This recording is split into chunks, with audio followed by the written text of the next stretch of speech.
Hello guys, कैसे हैं आप सब। आई होप आप सब अच्छे होंगे और मेरी वीडियो देख रहे हैं तो आप नॉलेजेबल तो होंगे। So without wasting time let's start. आज मैं आपको कुछ ऐसी मेजर पॉइंट्स, ऐसी बातों के बारे में बताने वाली हूँ जो मुझे लगता है कि आप सबको पता होनी चाहिए।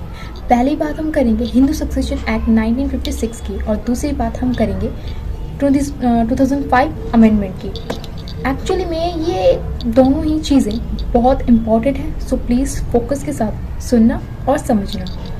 Hindu succession act, first of all मैं आपको बता दूं कि ये 3 कास्ट पे एप्लीकेबल है, यानी कि सिखिज्म पे, बुद्धिज्म पे और जैनिज्म पे। इन 3 कास्टों पे ये एप्लीकेबल है, अप्लाइड है। दूसरी हम बात करें तो according to Hindu succession act there is 2 type of properties. First is ancestral property, यानी कि पैतृक प्रॉपर्टी, जो हमें बाप दादा, जो हम बोलते हैं ना कि प्रॉपर्टी मिली हुई है विरासत में, जैसे कि ग्रैंडफादर से फादर को, फादर से सन को, इस तरीके से ऐसी property. And second is self acquired property, यानी कि जो हमने अपनी मेहनत से, अपनी इनकम से खुद खरीदी हो, हमारी खुद की खरीदी हुई प्रॉपर्टी हो। अब हम बात करते हैं कि ये एक्ट बोलता क्या है। एक्चुअलिटी में हिंदू सक्सेशन एक्ट एक सर्वाइवल रूल को दर्शाता है। इसका मतलब ये कहता है कि जो प्रॉपर्टी है, प्रॉपर्टी की जो डिवीज़न है, उसके पार्ट की जो डिवीज़न है वो डिवाइड, यानी कि वो आगे डिवाइड होगी एक ब्लड रो में, यानी कि ग्रैंडफादर से फादर में, फादर से सन में, सन के पास ग्रैंडसन में, ग्रैंडसन से ग्रेट ग्रैंडसन में, इस तरीके से एक ब्लड रो में जाएगी, इससे आउट कहीं नहीं। इसके अकॉर्डिंग ये एक सर्वाइवल रूल है जो इसमें शो होता है, अप्लाई है। अब हम वही बात करें कि 2005 अमेंडमेंट क्या है। फिर 2005 amendment in section 6 of this act, ये एक बहुत मेजर, बहुत बड़ा अमेंडमेंट था, बहुत बड़ा चेंज था, जिसने चेंज लाया स्पेशली डॉटर्स के लिए, बेटियों के लिए।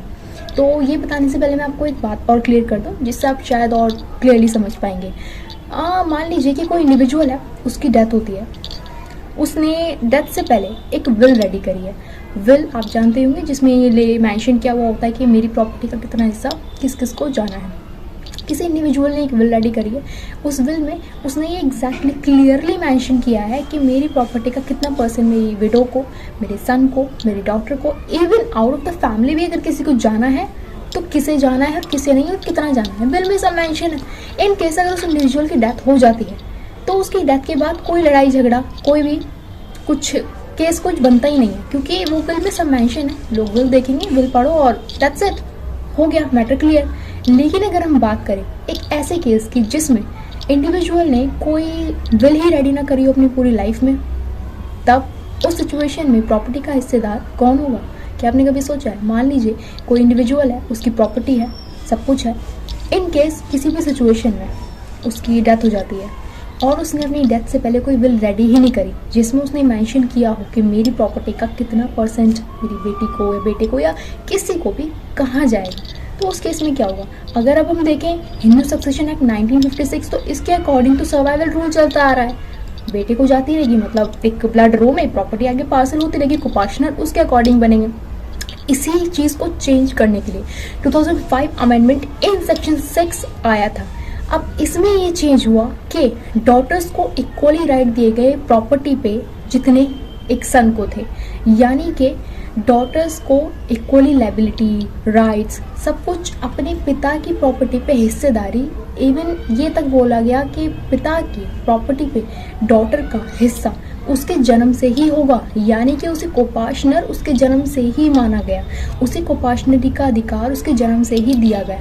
अब ऐसा नहीं है कि सर्वाइवल रूल चल रहा है कि विल है तो ओके, लेकिन अगर विल नहीं है तो ऐसा नहीं है कि प्रॉपर्टी सिर्फ सन को जाएगी, इनके सन की है, डॉटर का उसमें कोई हिस्सा ही नहीं, ऐसा कुछ भी नहीं है। जितना राइट एक पिता की प्रॉपर्टी पे एक बेटे का होता है, उतना ही एक बेटी का भी होता है, यानी कि इक्वली राइट्स दिए गए। जैसे सन के राइट उसके पिता की प्रॉपर्टी पे है, उतने ही डॉटर के भी होंगे। ये अमेंडमेंट था जो कि इस एक्ट के अंदर हुआ और इस अमेंडमेंट के बाद काफ़ी सारी चीज़ें चेंज हुई, इवन बेटर हो गई।